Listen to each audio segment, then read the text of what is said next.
नमस्कार, आप देख रहे हैं N24 न्यूज गुजरात। सूरत के लाजपुर जेल में कैदी की हुई मौत। आरोप है कि लाजपुर जेल के पुलिस कर्मियों की पिटाई से कैदी की मौत हो गई।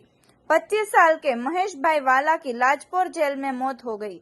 जेल प्रशासन ने बयान दिया कि उसकी मौत उल्टी के कारण हुई है। परिवार ने जांच के लिए ले जाए गए लाजपुर जेल के पुलिसकर्मी के खिलाफ अत्याचार अधिनियम के तहत कार्रवाई की मांग की है। उन्होंने न्याय मिलने तक शव लेने से इनकार कर दिया। अभी भी परिजन न्यू सिविल अस्पताल के पीएम रूम के बाहर है। परिजन अपनी मांग पर अड़े हुए हैं। हितेश सोलंकी।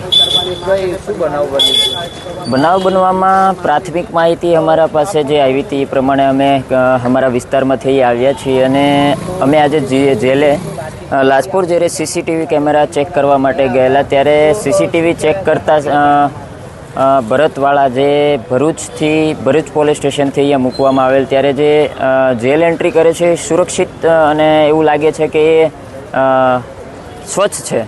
त्यारबाद एने झड़ती रूम में चेकिंग दरमियान जे लई जवामां आवे छे अने पोलीस द्वारा अमने एवुं कहेवामां आव्युं छे के एमना पासेथी एक सिम कार्ड मळेल, जे सिम कार्ड मळेल एमना अने ई समय झड़ती रूमनी अंदर 10 मिनिट जेटलो समय जे आ व्यक्तिने अंदर राखवामां आवे छे महेशने, त्यारे आजुबाजुमां जेटला पोलीस कर्मीओ रहेला हता जे गुनाना कामे कैदीओ हशे बधा ज ए दरवाजाना बाजुमां गया एटले अमे एवुं मानी रह्या छीए के ज्यारे भरतने मार मारवामां આવ્યો છે એના અવાજના લીધે તમામ લોકોએ દરવાજે જોવા ગયા છે અને જ્યારે 10 મિનિટ પછી ભરત જે બહાર આવે છે મૃતક ત્યારે એ પોતાનું પેટ પકડી અને બહાર આવે છે અને વોમિટિંગ ચાલુ કરે છે। સારી રીતે બેસી પણ શકતો નથી અને એ વ્યક્તિને ત્યાં લગભગ 1 કલાક જેટલો ત્યાં પછી બેસાડવામાં આવે છે, ન પાણીની વ્યવસ્થા કરી આપવામાં આવે છે કે ન કંઈ પૂછવામાં આવે છે। તે વ્યક્તિ બેસી પણ નથી શકતો, ના ચાલી શકે છે।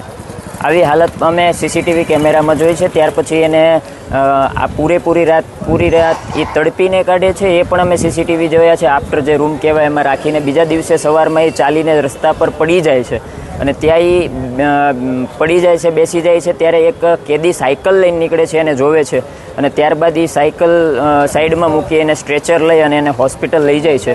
જે હોસ્પિટલની અંદર 2 કલાક જેવી સારવાર ચાલે છે અને ત્યારે એ જે રિટર્ન આવે છે સારવાર દરમિયાન ત્યારે એ મૃત હોય એવી હાલત અમે સીસીટીવી કેમેરામાં જોઈ છે।